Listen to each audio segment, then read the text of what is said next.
Apa yang dimaksud dengan jurnal penutup? Yaitu jurnal yang berfungsi nanti mengenolkan akun-akun nominal atau akun sementara untuk dipindahkan ke akun modal melalui ikhtisar laba rugi yang dibuat pada akhir periode. Akun nominal ini yaitu akun-akun yang terdapat pada laporan laba rugi. Pasti masih ingat akun-akun apa aja yang ada di laporan laba rugi perusahaan jasa dan akun-akun yang ada pada laporan laba rugi perusahaan dagang. Akun-akun yang ada dalam laporan laba rugi perusahaan jasa kemarin hanya ada 2, yaitu pendapatan-pendapatan dan beban-beban. Apakah pendapatan sewa, pendapatan dari usaha kita, pendapatan komisi, dan lain-lain. Beban-beban, yaitu beban gaji, beban listrik, air, telepon, dan lain-lain. Nah, begitu juga akun-akun nominal yang ada pada laporan laba rugi perusahaan dagang, yang pada perusahaan jasa ini tetap dimasukkan pendapatan-pendapatan, beban-beban tetap terpakai di perusahaan dagang. Tambahannya yaitu akun penjualan dan akun pembelian. Kalau akun penjualan ada retur, ada potongan penjualan. Nah, ini akun-akun ini yang terdapat pada laporan laba rugi. Baik kalau perusahaan dagang ini aja, tapi kalau perusahaan dagang ada tambahannya. Nah, ini akun-akun yang perlu dibuatkan jurnal penutup sama akun-akun yang bersaldo debit. Nah, ini pembelian, retur penjualan, potongan penjualan, beban-beban itu saldonya di debit.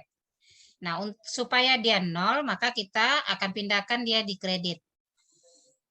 Di debitnya kita ganti ikhtisar laba rugi. Nih, akun yang bersaldo debit. Yang kedua, akun-akun yang bersaldo kredit. Penjualan, pendapatan, retur pembelian, potongan pembelian itu bersaldo kredit. Supaya dia 0, maka akan kita pindahkan di sebelah debit. Di kreditnya kita ganti ikhtisar laba rugi. Ini kali-kali ini kita ganti dengan angka nantinya. Yang ketiga, menutup akun Freeve, yaitu pemilik mengambil uang untuk keperluan pribadi, itu namanya Freeve kemarin. Freeve ini saldo normalnya di debit. Supaya dia 0, kita pindahkan dia di kredit. Karena Freeve ini akan mengurangi modal, maka modal berkurang di sebelah debit. Maka jurnal penutup untuk akun Freeve adalah modal pada Freeve. Jadi kita tahu alasannya kenapa kok modal di debit, Freeve di kredit. Nih, yang keempat, menutup akun laba rugi. Jika laba, yang pertama, jika laba, modal pasti bertambah. Modal bertambah, saldo normalnya di kredit. Makanya di sini kita buat saldo modalnya di kredit, di debitnya ikhtisar laba rugi. Kalau dia rugi, otomatis modal berkurang. Modal berkurang sebelah debit, di kreditnya kita buat ikhtisar laba rugi. Jurnal penutup kuncinya hanya di sini. Kita harus bisa memilah-pilah mana yang bersaldo debit, mana yang bersaldo kredit. Ini aja materi untuk jurnal penutup. Di sini akan saya berikan beberapa contoh. Contoh 1, fungsi penyusunan jurnal penutup pada akhir periode. Jadi jurnal penutup ini akan dibuat pada akhir periode. Apa fungsinya? Ya untuk menolkan akun nominal. Makanya kita pindahkan tadi akun-akun yang bersaldo debit, kita pindahkan ke kredit, di debitnya ikhtisar laba rugi supaya dia 0. Jadi ini jawabannya C.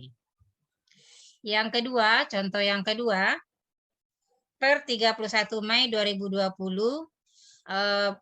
beban gaji sebesar 850.000. Bagaimana jurnal penutupnya? Nah, beban gaji saldo normalnya di debit. Beban gaji saldo normalnya di debit. Supaya dia 0 di akhir periode, maka akan kita pindahkan ke kredit. Di sebelah debitnya kita ganti ikhtisar laba rugi. Nah, kira-kira yang mana di antara yang ini yang benar? Beban gaji saldonya normalnya di debit, kita pindahkan dia ke kredit. Berarti yang Benar ini.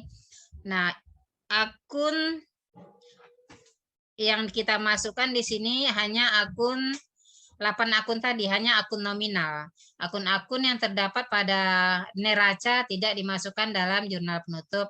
Maka opsi A salah, opsi B salah, utang salah. Nah, A, B, C ini akun-akun yang ada dalam neraca. Sedangkan yang kita masukkan hanya akun yang ada di laporan laba rugi. Jadi jawabannya E yang paling tepat. Itu yang ketiga. Nah, ini pendapatan jasa dia di saldo normalnya di kredit, pendapatan saldonya di kredit supaya dia nol, maka kita pindahkan dia di debit. Di kreditnya kita ganti ikhtisar laba rugi. Berarti jawabannya yang paling benar adalah B. Soal yang berikutnya. Nih, jurnal penutup yang benar adalah, nah kita lihat, penjualan, beban penjualan, beban gaji, saldo normalnya di mana? Penjualan ini di sini sudah salah. Penjualan saldonya di kredit, seharusnya penjualan ini di debit. Begitu juga beban penjualan di debit. Nah, ini betul. Yang salahnya di penjualan. Ini berarti opsi A salah. Kalau yang B di retur salahnya. Retur penjualannya nih di debit. Retur penjualannya di debit, saldo normalnya seharusnya ditaruh di kredit. Berarti salahnya di retur penjualan yang B. Yang C beban penjualan pembelian ya. Retur penjualan saldo normalnya di debit, beban gaji di debit, beban penjualan di debit, pembelian di debit, supaya dia nol kita taruh di kredit. Berarti ini kemungkinan yang paling benar jawabannya. Penjualan, nah ini salah, seharusnya penjualan ini di kredit, ikhtisar laba rugi di debit, nih salah juga. Ini laba enggak ada, yang ada hanya modal ikhtisar laba rugi. Berarti yang D salahnya di laba, yang E salahnya di penjualan, seharusnya di debit ini, penjualan ini di ikhtisar laba rugi kredit. Jadi jawaban yang paling benar adalah